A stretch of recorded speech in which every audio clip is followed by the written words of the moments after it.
kala Elena nga ang dating nga natin. Bago ang lahat, ganito muna ang ginawa ko dyan. Naguhit lang ako ng nasa ulo ni Elena. At ayan, pagkatapos kong gupitin yan, diba? Tsaka may contrast sensation pa tayo dyan. At sunod na ginawa ko na nga yung bra ni Elena. At ayan, lahat na.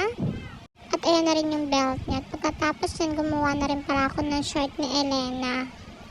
At tatahiin ko lang yan para maging short siya.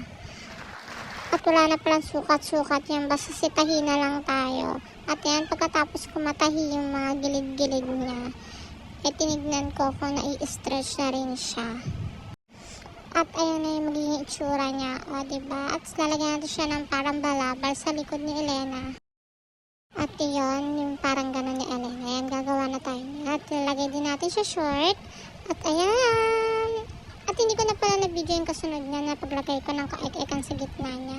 Kasi nalobat na rin ako. At pagkatapos yan, tinahi ko na rin pala yung didikitan ng belt para madali na lang siyang dikit ilagay kay Budang. At ayan, pati yung brand at sakto nga pala na biglang ayaan kami dito sa Norsagaray. Kaya ayan, dyan ko na rin pipicturean si Elena, diba? Dahil siya ay royalty ng tubig. At ang ganda-ganda pala dito sa view na to, nakaka-relax. Talaga mawawala yung mga hinanakit mo. At pagdating namin doon sa Norsagaray, tulala ko siya. Gusto na siya mag-swimming dyan. Excited na siya. Tsaka hinayaan ko muna siya mag-swimming para mag-enjoy siya. Kaya pag nanawa na siya, doon ko na lang siya pipicturan. At ayan, tuwang-tawa naman siya sa tubig. Diba? Siya si Elena eh. Kaya pagkatapos na, nung nasawa na siya, agad-agad ko na rin siyang pinicturan. At ayan, ang ganda ng view. Tignan nyo kung gaano nakaka-relax yung itsura ng nature kineme. Diba? Ayan.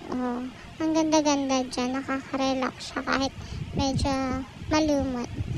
Nung nanawa na siya kakaswimming, agad-agad ko na din pinalitan ng damit para makapicture na kami. At for the energy naman ng person. Kaya okay na din.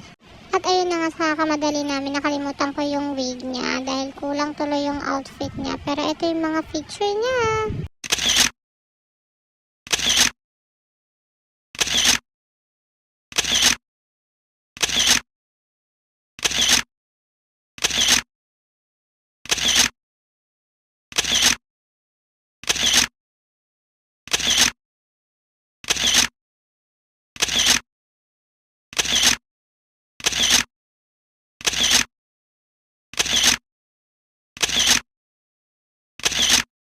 Hindi ako satisfied sa mga picture niya kahapon, kaya kinabukasan nagpicture ulit si Budang. Ayan, kahit basa pa yung kalsada, for the go pa rin tayo. At ayan, naghanap ko may mabilisang lang din to picturean. At ayan yung mga picture niya.